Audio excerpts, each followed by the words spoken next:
बता दें, छत्तीसगढ़ में ऋचा जोगी की बात विधायक नहीं आम नागरिक बनकर चाहिए जनता का साथ। जी हां, आपको बता दें, अकलतरा विधायक प्रत्याशी ऋचा जोगी कांग्रेस से खड़ी हुई हैं, जिनकी पूरी फैमिली का जीवन राजनीति में निकल गया। उन्होंने आज मीडिया से रूबरू होते हुए बताया कि वह अकलतरा की जनता का साथ चाहती हैं ताकि वहां का विकास कर सके। उन्हें जनता एक विधायक के रूप में नहीं बल्कि एक आम नागरिक के रूप में अपनाए ताकि वह कंधे से कंधा मिलाकर अकलतरा का विकास कर सके। अकलतरा ब्लॉक का एक सबसे बड़ा गांव है ओटमी सोनार, जहां एक क्रोकोडाइल पार्क है जो काफी प्रचलित है। और लेकिन दुख की बात यह है कि वह आज तक एक स्कूल नहीं, वहां के ग्रामीण बच्चे कहीं दूर शिक्षा लेने के लिए जाते हैं, जो बहुत अफसोस की बात है। ऋचा जोगी ने शिक्षा को प्राथमिकता देते हुए सबसे पहले कोटमी सोनार में एक स्कूल बनवाने की बात कही, वहीं महिलाओं और बेटियों के ऊपर हो रहे अत्याचार को दूर करने की बात कहे। साथ ही साथ जोगी कांग्रेस के प्रवक्ता अमित गोस्वामी ने अपनी बात रखते हुए कहा कि आज गांव और शहर में लोग शराब से डूबे हुए हैं, युवा वर्ग नशाखोरी की लत में डूब गए हैं। वहां जोगी कांग्रेस को जनता अगर एक मौका देती है तो 35,000 करोड़ की अमूल की फैक्ट्री पूरे प्रदेश में लगाई जाएगी ताकि हर घर में शराब की जगह दूध की सप्लाई हो सके। बिलासपुर से हमारी संवाददाता प्रीति सोनी की देखिए खास रिपोर्ट। अकलतरा की जनता का पूरा आशीर्वाद मिल रहा है और जीत इस बार हमारी ही होगी। अच्छा, तो पार्टी में मैडम अभी आपके पार्टी से भी लोग दूसरे पार्टी में शामिल हो रहे हैं, क्या बोलेंगे इसके बारे में? मेरी जानकारी में तो नहीं है कि हमारी पार्टी से कहीं और शामिल हो रहे हैं। जैसे एक लोकप्रिय धर्मजीत सिंह अभी भाजपा में शामिल हो गए। बहुत पुरानी बात है वो, तो इसका साल भर हो गया। मिलेगा मैडम, क्षेत्र के लोकप्रिय प्रत्याशी थे नहीं, बल्कि अगर लॉस हुआ है तो शायद उनका ही हुआ होगा, क्योंकि जनता जब कोई दल बदलता है तो जनता समझती है उसको। और वो मुझसे बहुत बड़े हैं, मेरे पिता तुल्य हैं, इसलिए मैं उनके लिए ज़्यादा नहीं बोलूँगी। पर अकलतरा की बात की जाए तो अकलतरा में ऐसा नहीं हो रहा है। आप किन किन मुद्दों को लेकर अपने क्षेत्र में जा रहे हैं? वहाँ पर विकास का मुद्दा है। विकास के नाम पर जो एक बहुत मूलभूत आवश्यकता होती है महिलाओं के लिए, तालाब में पचरी, वो तक नहीं है वहाँ पर। तो आप समझ सकते हैं कि विकास का क्या हाल होगा।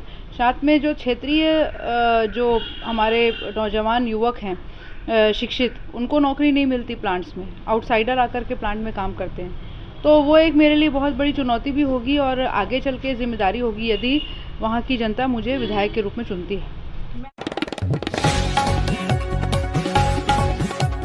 को बता दें, वहीं छत्तीसगढ़ में विधानसभा चुनाव निकट आते ही स्टार प्रचारक के रूप में विभिन्न तरीकों से मतदाताओं को लुभाने का कार्य सामने आ रहा है। इसी क्रम में आज बिलासपुर के एक निजी होटल में जयराम रमेश सांसद एवं अखिल भारतीय कांग्रेस संचार विभाग की ओर से प्रेस कॉन्फ्रेंस की गई। प्रेस कॉन्फ्रेंस में उन्होंने बताया कि कांग्रेस पार्टी 17 गारंटी योजना लेकर अपना मैनिफेस्टो तैयार किया है, जिसमें से पहले गारंटी नंबर 1 से लागू हो गया है, जिसमें किसानों का 15 से 20 क्विंटल धान सरकार खरीदेगी, घरेलू गैस सिलेंडर के दामों में गिरावट की जाएगी एवं 500 सब्सिडी के तौर पर दिए जाएंगे। उन्होंने केंद्र सरकार पर निशाना साधते हुए कहा कि ईडी और सीबीआई का दुरुपयोग किया जा रहा है। भारतीय जनता पार्टी मुद्दा विहीन बातों को लेकर चुनाव मैदान में आई है। बिलासपुर से हमारी संवाददाता चंद्र प्रकाश सूर्यवंशी की देखिए खास रिपोर्ट। हम जो गारंटी उसके आधार पर हम मांग रहे हैं।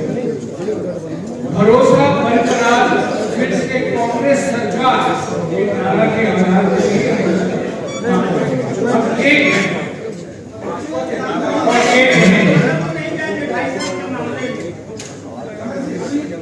हमारी पार्टी फैसिस्ट पार्टी नहीं है।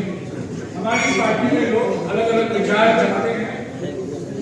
हमारे पार्टी में एक तंत्र का तोप नहीं चलाया जाता। हमारी पार्टी में लोकतंत्र की शिकायत हो जाएगी। पहले आप बोलो और आपने क्यों कहा, फिर आपने चारों लोग आराम से उसके बाद आप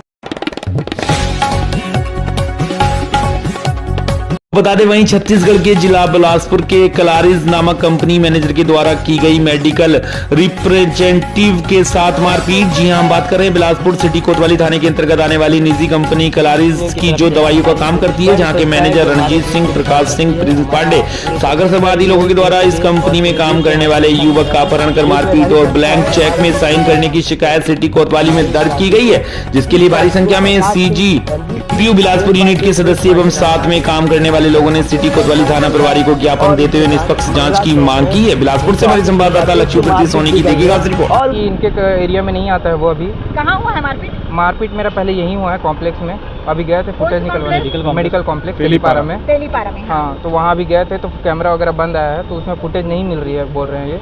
अच्छा, वो मेरे से वहाँ पहले झपटा कॉलर पकड़ा, मारपीट ये हुआ है वहाँ पे। फिर मेरी ही बाइक मारपीट आपसे? मेरे मैनेजर क्या नाम है? रंजीत सिंह। रंजीत सिंह। हाँ, क्यों किए मारपीट आप?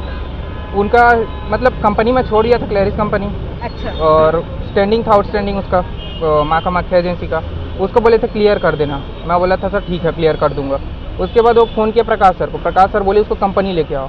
मैं बोला कि सर मैं कल आ जाऊंगा। अभी प्रकाश किस पद में है? प्रकाश वहाँ ZSM है, क्लेरिस के मैनेजर। वो बोले उसको लेके आओ वहाँ ऑफिस में। मैं बोला सर अभी क्लोजिंग में हूँ, आज नहीं बन पाएगा, कल चले जाऊँगा। तो मेरे को ज़बरदस्ती कॉलर पकड़ के वहाँ पे मारे भी है और मेरे को ज़बरदस्ती लेके। तारीख को शाम को दुर्गेश कुमार राठौर अपने MR साथियों के साथ थाना उपस्थित आकर एक आवेदन पत्र प्रस्तुत किया। उसी समय रंजीत सिंह अपने साथियों के साथ आकर के एक आवेदन प्रस्तुत किया। दोनों के आवेदन पे रंजीत सिंह ने अपने आवेदन पे लिखा था कि ये लोग मेरे ऑफिस में आकर के MR लोग मेरे ऑफिस में, दुर्गेश राठौर के साथी लोग मेरे ऑफिस में आकर के मुझसे मारपीट किए और मारपीट करने के दौरान सोने का चैन मेरा छीन लिया या गिर गया। ये इन्होंने आवेदन दिया दुर्गेश राठौर ने कि दिनांक 30 तारीख को मेरा अपहरण करके कोतवाली क्षेत्र से मेरा अपहरण करके मेरे को सिविल लाइन एरिया में ले जाया गया और वहाँ पर मेरे साथ मारपीट करके मेरे से 3 ठोक कैरो चेक में सिग्नेचर कराया गया। चूँकि मामला लूट का था और उनके साथ साथ दुर्गेश राठौर के साथ साथ उनके जो यूनियन के अध्यक्ष हैं उन्होंने एक आवेदन दिया कि इन लोग रंजीत सिंह लोग मारपीट किए हैं और उस मारपीट के दौरान मेरी घड़ी और सोने का चैन छीन लिए। तो चूँकि आवेदन लूट का था इसलिए वरिष्ठ अधिकारियों को अवगत कराया गया। अवगत कराने के बाद ये बात सामने आई कि इसकी जांच की जाए। जांच करने पर यह पता चला कि लूट जैसी कोई बात नहीं हुई, केवल व्यापारिक की प्रतिस्पर्धा और इनका आपस के काम का मारपीट का मामला है। अब चूंकि जांच का बोल रहे हैं तो कैसे आपको पता चला कि लूट हुई नहीं है? कैसे जांच किए हैं आपको पता चला? इन्होंने स्वयं स्वीकार किया बाद में कि हमारे साथ कोई लूट नहीं हुई। उसके